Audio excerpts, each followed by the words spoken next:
swear affirm testimony you give true, whole truth, and nothing but the truth? I do.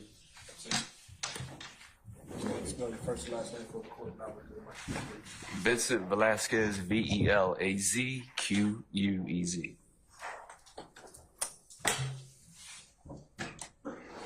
Good afternoon, Detective Velasquez. Good afternoon, ma'am.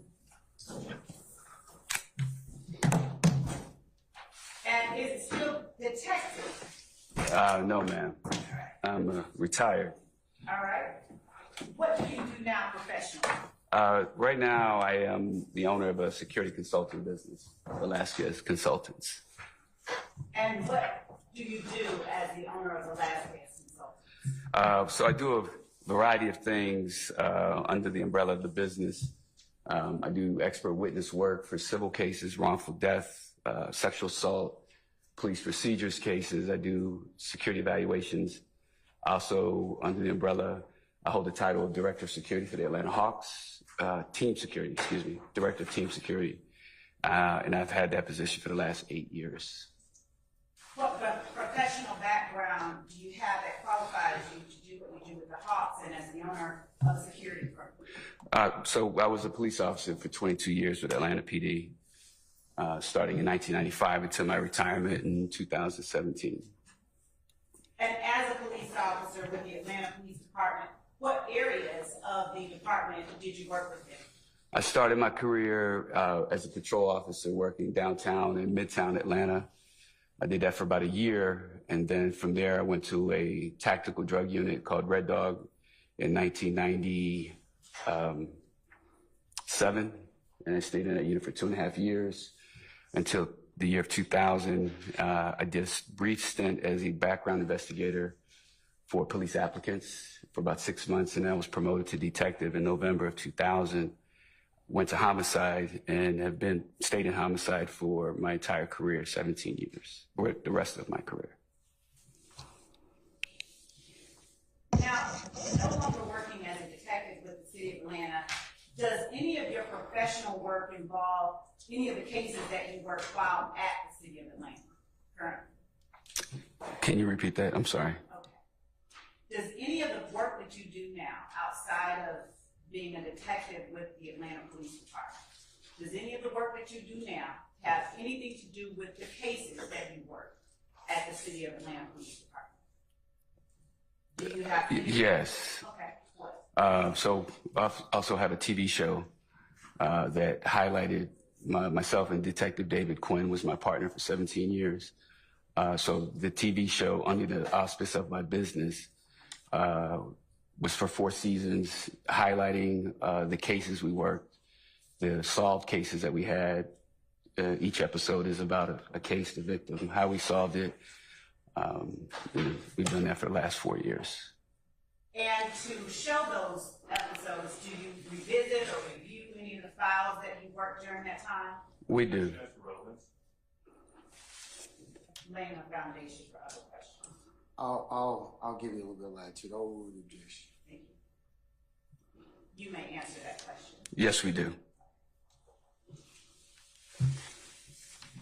During your time with the Atlanta Police Department, were you certified as a law enforcement officer by the state of Georgia?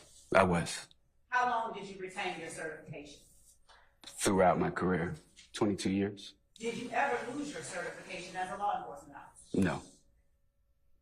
During your time with the Atlanta Police Department, did you work any cases involving the residents of Zone 3 in Atlanta? Yes. Are you able to give a number to how many cases you worked involving residents of Zone 3? Hundreds, over 300. Well, combined from when I was in Red Dog, we were in Zone 3 heavily, and then throughout my career in homicide, cases where I either was the lead detective, assisting detective, or even witnesses to other homicides, residents that lived in Zone 3, so I spent a lot of time in Zone 3. And you said you spent a lot of time in Zone 3. Did you interact with the residents of Zone 3 during that time? Yes. In what ways? Interviews, knock and talks, neighborhood canvases, homicides, actual homicide scenes. Spent a lot of time knocking on doors. Was every person that you interviewed in Zone 3 a suspect in a murder? Oh, no. I'm going to object to relevance. I'll sustain the objection. Can you give a number for how many residents of Zone 3 you interacted with as an officer and a detective, and now as your time outside of law enforcement? If I had to guess, I would say well over 300 or 400 people. And did you ever have occasion to visit the homes of the residents of Zone 3 that you communicated with? Many times. Are you able to give a number to how many homes within Zone 3 that you've had occasion to Your Honor, I'm going to object to relevance. Your Honor, I'm setting a foundation. I can approach. Yeah, could you please? Yes. Knife coming at the officer, just as a few examples. That would be, those instances I just explained would be called an aggravated assault. So that has to be investigated. To answer that question, it depends on the detective in homicide. It depends on the complexity of that precipitating crime that occurred. And the example I gave was aggravated assault. There were detectives that were assigned to the precincts. Zone 1 had their own detectives, and they would cover robberies, and they would cover burglaries and thefts and things of that nature, and as well as aggravated assaults. The homicide detective could make the decision, depending on the actual complexity of that particular case, whether they want to handle the precipitating crime investigation or work it in conjunction with the precinct detective. And we were talking Zone 3, so as an example, Zone 3 detective could have worked the robbery or an ag assault, while homicide worked just the police shooting. Or homicide detective can make the decision, I'm going to investigate the entire incident from start to finish. Would the officer who was involved in the shooting be allowed to continue to investigate any alleged crime that led to the shooting? No. Why not? So it's the general feeling that the officer that's involved in the shooting, we have to, as a homicide, have to make a determination whether that officer acted negligently. If that officer did, as an example, I can give you a plain example. There's a threat, officer said, I was fear of my life and I shot. We determined that the threat ended way before the officer shot. Then that officer could be charged with aggravated assault. We take the officer out of that mix because we want them, it would be difficult for that officer to remain objective in investigating their own crime, the precipitating crime that led to them to making the decision to fire their weapon.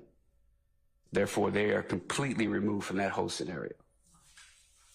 So as OIS, the officer involved shooting team, would you have to make determinations sometimes whether an officer acted criminally or with criminal? That is exactly what we do. Our investigation is a criminal investigation. Simultaneously, Internal Affairs is doing an administrative investigation. So while we are trying to determine if the officer acted criminally, Internal Affairs is investigating whether the officer violated policy. The officer could have violated policy, as an example, could have had the wrong ammunition in their weapon. Doesn't change what happened, but they're not following policy, or they may not have had their right equipment on their duty belt that day. Internal Affairs would look at that and make those determinations. We solely looked at, was the officer's actions lawful? And if they were, well, regardless of what they were, we turn our findings over to the district attorney's office. Did you investigate an incident that occurred on September 11, 2013, and that involved investigator Malik Roberson-Hill? I was involved in parts of that investigation, yes. Were you the lead investigator? I was not. Who was the lead investigator? Detective David Quinn. How did you become involved? As a member of the team, the officer involved shooting team, if we're all at work at the same time, we'll typically all go to the scene together as a team. Within that mini squad within homicide, there's a rotation. So homicide has their own rotation where the next homicide that occurs, whoever's on call within that rotation gets that. Within the officer involved shooting team, whoever within that team is next up, David Quinn happened to be up that day. He then asked me to handle the actual shooting location once we learned there were multiple locations involved in this case. What was the location that you were tasked with investigating? It was 2475 Old Hateville Road, Summerdale Commons Apartments. Besides yourself, what other OIS team members responded, or officer-involved shooting team members responded to the shooting incident itself? I recall David Quinn and myself initially responding just to the shooting location at the apartment complex at first. Okay. Now, were there any factors involved in that September 11th, 2013 incident that led to the officer-involved shooting team handling both the shooting that occurred and the incident that was alleged to have precipitated the shooting, which was an aggravated assault? So there was a conversation once we understood the complexity of what was happening, because there were multiple crime scenes. And I say that to mean there was a crime scene where the shooting occurred. There was a crime scene where a vehicle struck a gate and caused damage. There were there was another area where a vehicle crashed into a laundromat. So based on that, and I recall a discussion with Detective Quinn, he decided that he was going to handle the entire investigation. Now, did you all get a call over the radio when you were notified about the officer-involved shooting with respect to investigator Ruth Roberson L? Yes. What is a 63? Signal 63 is when an officer, we speak in signals and codes. So a signal 63 is when an officer needs immediate help. And typically it's in an emergency situation where they just give their location and yell signal 63, and that indicates any officers hearing this to head to that location for assistance. And in September 11th of 2013, did the Atlanta Police Department have only one channel for radio traffic? No. Would you describe the various channels for the jury? There was and still is to this day 6 precincts, 6 zones, zone 1 through 6. Each zone has its own radio frequency. Detective radio has had its own frequency. Special operations had their own frequencies. And then there's sub-frequencies within those channels I just described for surveillance. As an example, if I'm on detective radio, there are other detectives trying to talk to a dispatcher, and I wanted to talk to, since we're talking Detective Quinn, I call him on the radio, and I want to talk about something that I don't need to tie up the radio with. I would say switch to surveillance. So detective radio would have a surveillance channel. We would switch it there and have it's not private, anyone can switch over and listen, but we're not tying up traffic. Every zone had that. Every special operations radio frequency has that. And then there were several other channels that they call TAC channels, or talk around channels, where I could call a detective or an officer from another zone and ask them to switch over to TAC 1 or TAC 2, so I could have a semi-private conversation and not tie up their radio frequency or my own. Would it have been uncommon in an incident such as the one you responded to on September 11, 2013, to divert radio traffic to a TAC channel? No, it was very common for that to happen. And were there any circumstances involved in that incident to which you responded that would have led to the traffic being switched to a TAC channel? Yes, I do believe that there was some direction for all units on the scene to switch to a TAC channel. I don't recall which TAC channel that was. When you did respond to the incident on September 11, 2013, would you tell the jury what you did? When I arrived on scene, first of all, from the radio traffic, I understood what I was looking for. I knew there was a shooting, and just knowing when a gun is fired, there's shell casings that come out. So upon arrival, my expectations were met that the crime scene was restricted by yellow police tape. There were several uniformed officers restricting access. I arrived at Summerdale Commons Apartments. I could clearly see the gate one of the gates, I believe was the exit gate, looked mangled, like it had just been rammed by something. And then I entered the crime scene through the yellow tape and met with, I believe Detective Quinn may have been there already, or we arrived simultaneously in separate cars. There was an officer who I do not recall the name, in uniform, who was maintaining that scene and then started to direct me in some evidence that they found. Shell casings, there were just debris on the ground. And at that point, I started to disevaluate what would be next as far as collecting evidence. Did you call for a crime scene technician? I did. Now, what did crime scene technicians do that you weren't able as an investigator to do? Crime scene technicians are, in the Atlanta Police Department, are civilian employees that are trained in evidence collection, identification, processing, fingerprinting, supergluing things for fingerprints, photographing. Our crime scene unit did just that. That's what they're tasked with doing. Every homicide scene, there is a crime scene tech or several techs on scene. And what they do is, at our direction, start to process the crime scene as we start to identify evidence. Could be blood, could be a weapon, it could be bullet casings or bullets or damage.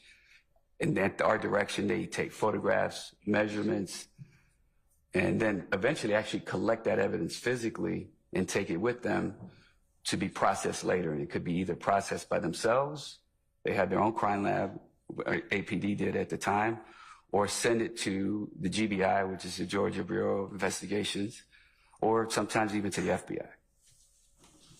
Who was the crime scene technician that you called to assist you on September 11th of 2013? Her last name is Otey, O-T-E-Y. And did Otey carry out duties only? Did she decide on her own what to photograph or what not to, or was that done under your direction? It is done under my direction. However, Otey was a very experienced crime scene technician. We've worked together for many, many years. At that point, I had been in homicide 13 years. So it's not uncommon. And in this particular instance, I did not direct her to take every single photograph. I trusted, and to this day still do, that she knew what photographs I needed. But there was direction. There were some directions as I started to find casings and debris where I probably said, I need you to really focus on this or get a close-up of the casing. But there were many other photographs of the area and the crime scene that she was taking on her own. So, Yes, Your Honor. ladies and gentlemen, how about a break?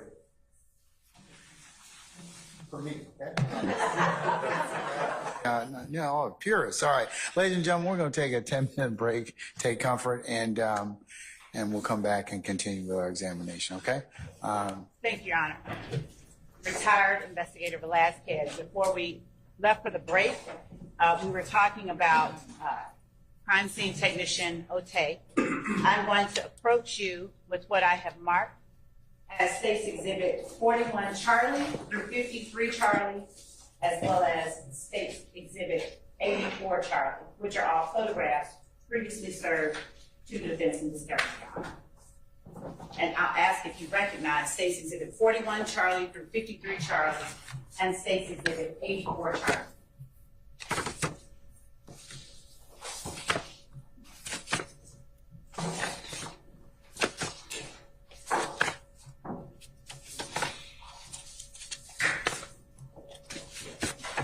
I do.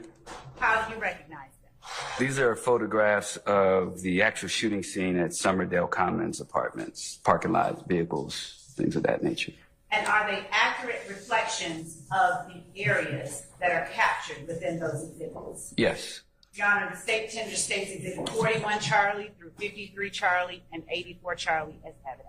Any objection? Yes. Okay, yeah, go ahead. Of course, let me take these from you and I'll give them to counsel. I'm going to hand these exhibits back to you, and I'm also going to publish them on the screen, both to your left and to the right and behind you. And with the assistance of co-counsel Adkins, I'm going to show you how to use that screen in front of you so that you can actually touch and make markings on it. Okay.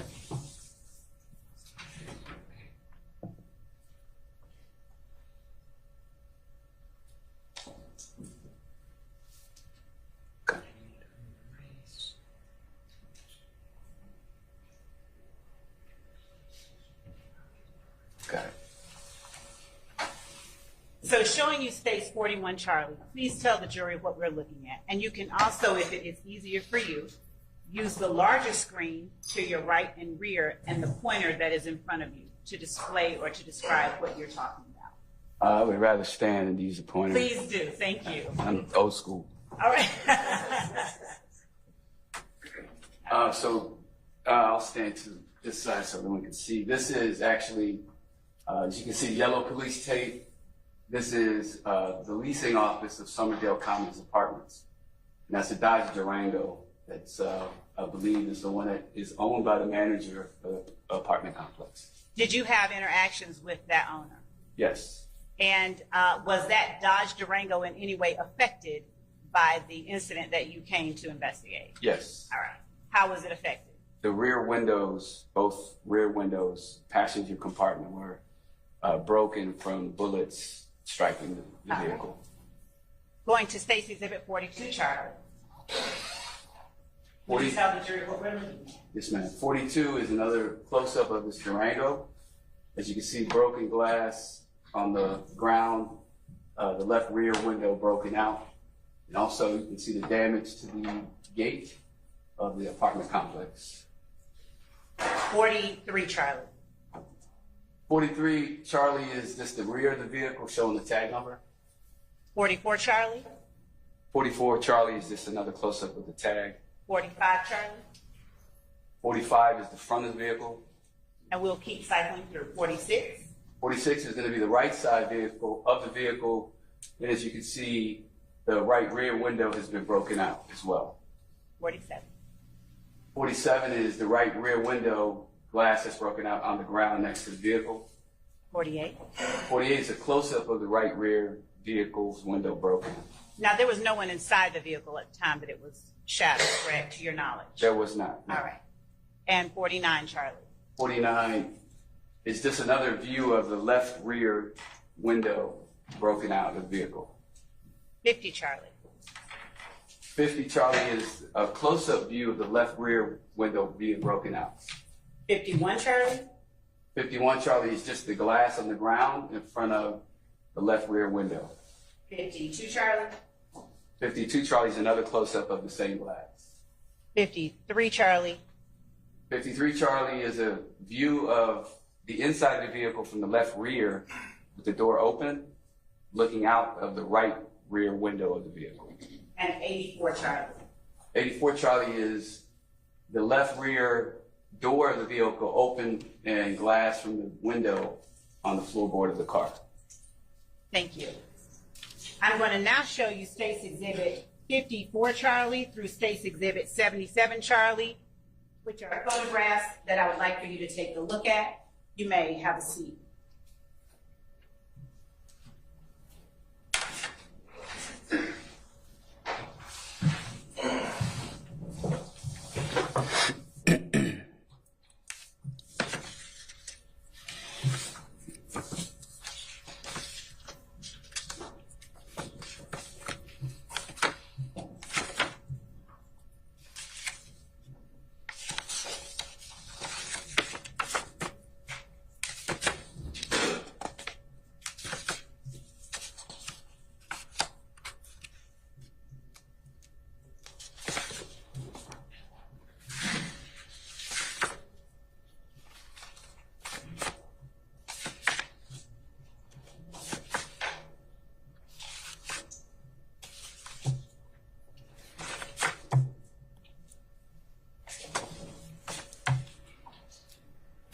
Okay. Looking at State's Exhibit 54, Charlie, through State's Exhibit, I believe that I gave you through State's Exhibit 79, Charlie. Do you recognize State's Exhibit 54, Charlie, through State's Exhibit 79, Charlie? I do. How do you recognize it? They are also photographs of evidence collected on the scene, bullet casings, another vehicle, debris that's on the ground, and various photographs of either the same items in close-up form or farther away. Are these fair and accurate depictions of the areas of the scene you investigated on September the 11th, 2013? Yes. Your Honor, the state tender states exhibit 54, Charlie. Your states exhibit 79, Charlie. I will give them to defense for review. Retired investigator Velasquez, would you please resume your position with the pointer? And we're going to move now to state's exhibit 54, Charlie. Would you please tell the jury what we're looking at? 54 Charlie is a view of the parking lot in front of building 100, and evidence marker number 4. I need to refer to my report, Okay. so I can identify what number 4 was.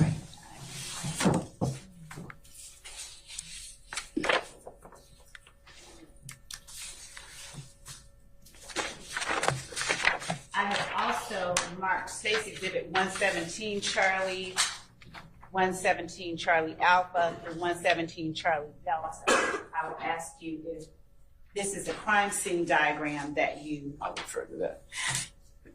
that you created. It is. Is that an accurate reflection of the crime scene diagram that you created to depict this crime scene? Yes. Your Honor, the state tender states exhibit 117, 117 Charlie, 117 Charlie Alpha, 117 Charlie Beta, 117 Charlie Charlie, and 117 Charlie Delta as evidence. The defense looked at it just now.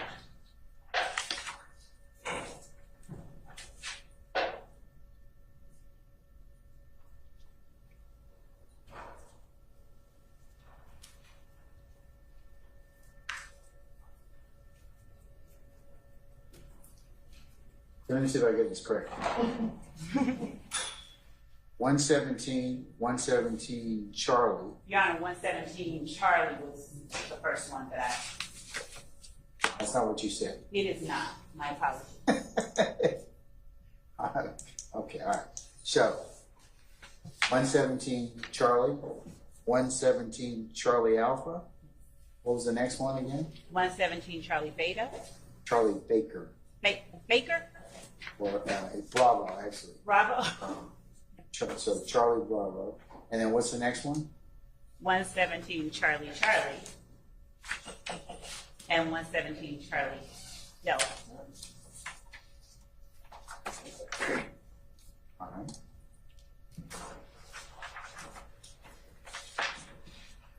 Any objection, Mr. Adams? No, sir. All right.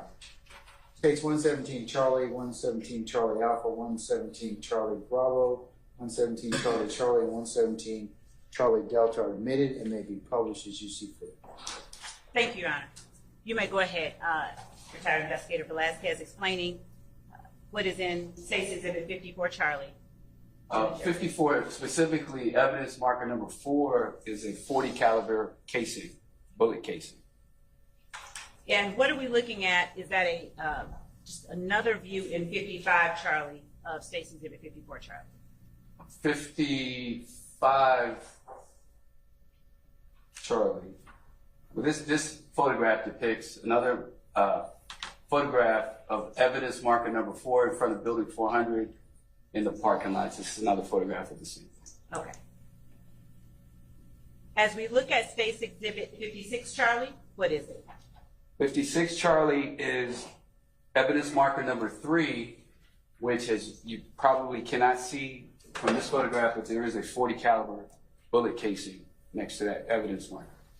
And when crime scene technicians are photographing evidence, do they take a single shot of the evidence generally, or do they take multiple shots? Multiple shots. What is the purpose of that? It's to put it into context of the distance between the general area where the evidence is located. As you can see, it's very difficult to see the casing, then an intermediate photo, and then a close-up photo so you can actually see what that marker represents. And so going to 57 Charlie, what are we looking at? 57 Charlie is just another photograph of evidence marker number 3, and I myself at this angle can't even see the shell casing yet. So let's look at 58 Charlie and see if you are able to see it. So 58 Charlie is actually the casing, and if I could draw your attention to right there, you can see a circular photograph of a bullet casing sitting straight up, kind of like what a stovepipe would look like. So showing you State's Exhibit 59, Charlie. What are we looking at? 59, Charlie, is another photograph of evidence marker number 4, which is a .40 caliber shell casing, right there next to the yellow marker. And going to 61, Charlie.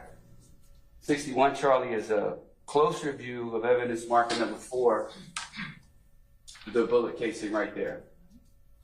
What are we looking at in State's Exhibit 62, Charlie? 62, Charlie, is going to be another photograph of another .40 caliber casing, evidence marker number 5. You can barely make it out right next to the evidence marker right there. Looking at 64, Charlie, tell us what that is in evidence marker number 5. 64, Charlie, is a close-up view of evidence marker 5, .40 caliber bullet casing. 66, Charlie, what are we looking at?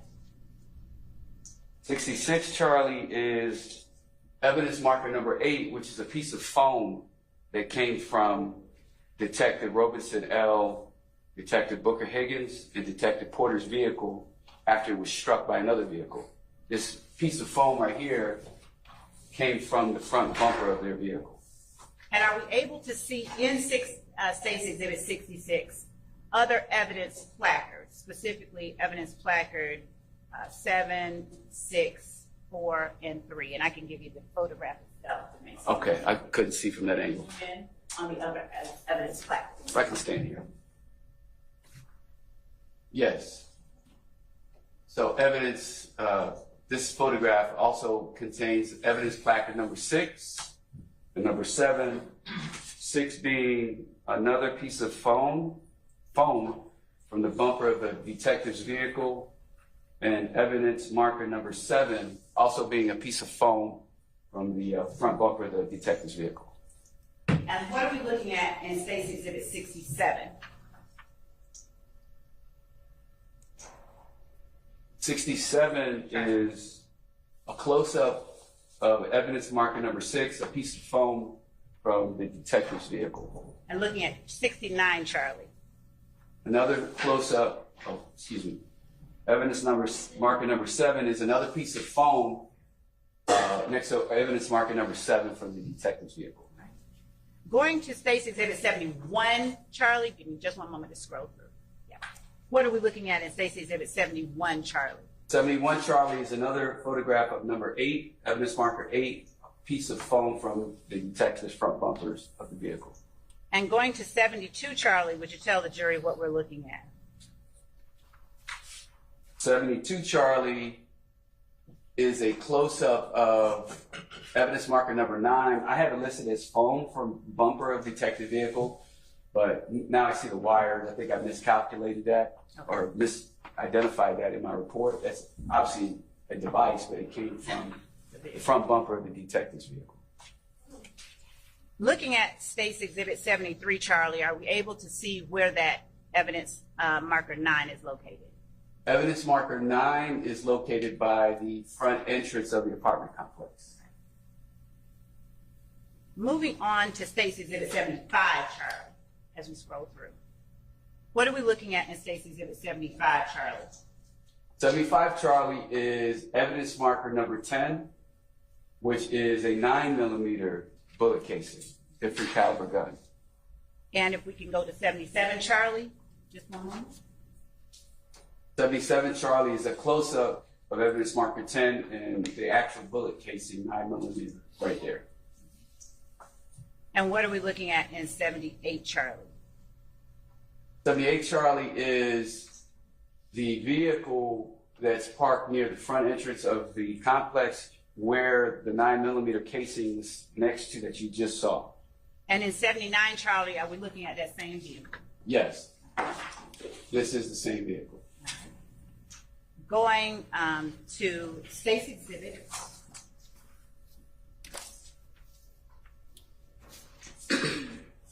83, Charlie.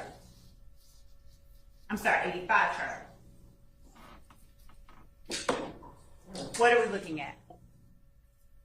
85, Charlie, Obviously, there's a vehicle in the photograph, but more importantly, building 300, which is a photograph. Well, building 300. Okay. It's building 300. Was there any significance to building 300 in the area you responded to? Yes. What was that significance? Building 300 had bullet holes in an apartment window.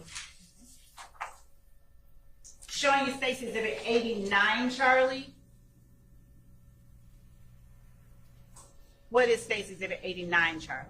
89 Charlie depicts the front door of apartment 306 that's located inside of building 300. And what is the significance of apartment 306? 306 is the apartment that a bullet went through the resident's window. Showing you State's Exhibit 90, Charlie. What are we looking at? 90 Charlie is the inside of apartment 306 pointing towards the window of where the bullet came through. And State's Exhibit 91, Charlie. What are we looking at? 91 Charlie is a photograph of, again, the inside of the apartment where the bullet came through, more of an intermediate photo. And going to State's Exhibit 93, Charlie. What are we looking at? 93 Charlie is the same apartment 306, the actual bullet hole, or the hole that the bullet created when it went through the window. Going to State's Exhibit 95, Charlie. What are we looking at? 95 Charlie is apartment 306, excuse me, apartment 306, the dining room area, and next to this painting on the wall, there's a little area here, which is a bullet hole in the drywall. And if we go to State's 96, Charlie, are we able to see that bullet hole a little bit more clearly? 96 Charlie depicts another, just a closer view of that bullet hole right there. And looking at 97, Charlie. 97 Charlie is another close-up of the actual bullet hole. And what is depicted in State's Exhibit 98, Charlie? So 98 Charlie is, again, the window, this time with an evidence placard taped to the window, indicate number 1.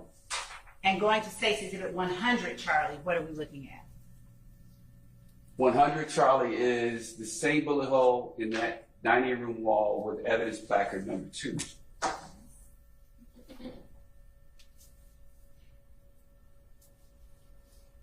Now, we're going to put up for the jury State's Exhibit 117, Charlie.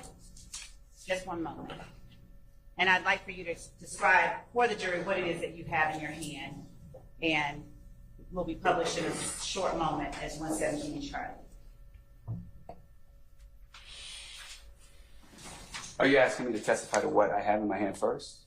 You may, yes, testify to what you have in your hand first. Okay. That would be a good idea. Thank you for saying that. Understand.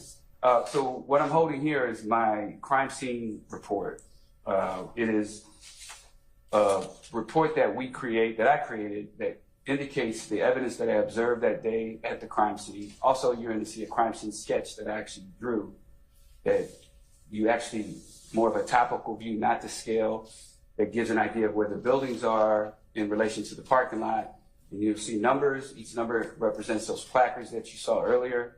And then you'll see a legend with what those numbers represent. As an example, 1 may say shell casing, 2 may say home, 3 may say building. I can't recall exactly what. But these are, and this is literally my report, a piece of my report. And as we are looking at 117, Charlie, as we blow it up, would you just describe for the jury what is depicted in 117, Charlie, using the rest of your report if you need to? Sure. So starting out with this is actually the crime scene sketch. Starting out with the building numbers, obviously building 300, building 100, apartment 306. And then starting with number 1, and you can see the line goes to the arrow into building 300, is a hole in the wall of building 300. I'm sorry, a hole in the window. I'm sorry, we're having a little bit of a, there we go. Please continue. 1 represents a hole in the window of building 300, apartment 306. Number 2 represents a hole in the wall One is the window, two is the hole in the wall, apartment 306. Evidence marker number 3 on this sketch in this grassy area indicates .40 caliber shell casing. Number 4, evidence marker on a sketch, .40 caliber shell casing. Number 5, .40 caliber shell casing. Number 6 represents foam from the detective's vehicle. Number 7 represents foam from the detective's vehicle. Number 8 represents foam from the detective's vehicle. Number 9, right here, represents foam from the detective's vehicle. And number 10, which is right here, represents the 9mm shell casing. And just to go back here to give you an idea, this is Old Hateville Road, and this is the front entrance to Somerville Commons Apartments. Thank you. You may take your seat. Thank you. Why do you draw a crime scene diagram if you already have photographs of the evidence that is collected at your direction? Part of the reason we create a sketch and diagram and do measurements is to get an overall view of the evidence as it sits at a scene. The second part of that reason is there are times where we may need to recreate a crime scene. We may need to go back out to a location and actually place evidence back where it was located. That's why we measure these reference points, so we could clearly actually go out to this scene right today, if it would still remain in the same situation it was in 2013, and place a casing, place a piece of foam if we needed to physically see this again. I've only had to do that a few times in my career, but that's one reason. The more general reason is to demonstrate, as I just did now, the overall view of a crime scene from a topical view. I'm going to show you now, and also let me ask you, were the items that are depicted in the photographs you just explained to the jury, were they collected? They were. And I'm going to show you what has been marked as State's Exhibit 151 Charlie, 152 Charlie, 153 Charlie, 154 Charlie, and 155 Charlie.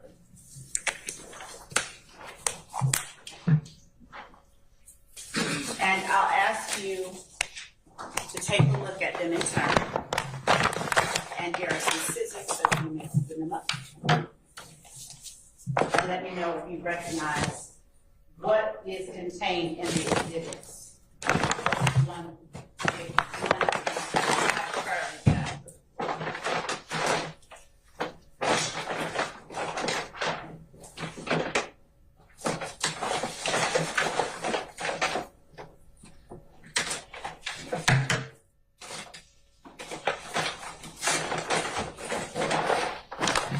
May I stand? yes, but don't publish what's inside. Okay. I just need to open another bag.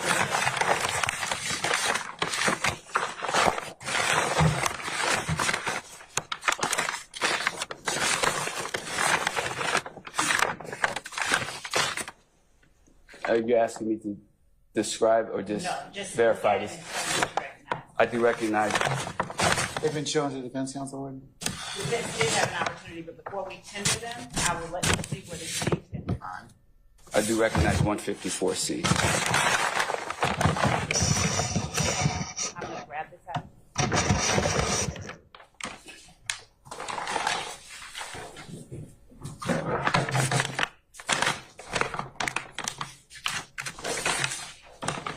Any objection?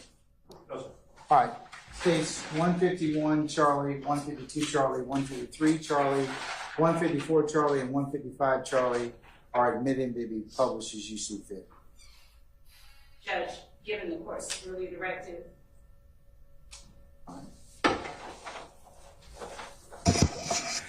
Ladies and gentlemen. Detective Velasquez, last couple of questions I have for you. On Friday, you identified State's Exhibit 151, 152, 153, 154, and 155 as items collected from the scene. Handing you State's Exhibit 151, 153,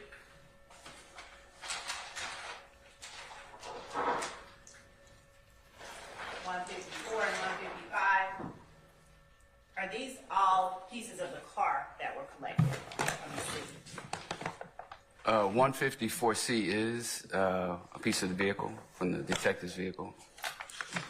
151C, also a piece of the detective's vehicle. 155C, also a piece of the detective's vehicle. And 153C, also a piece of the detective's vehicle. And 152, Charlie, are these the shell casings that were collected from the scene?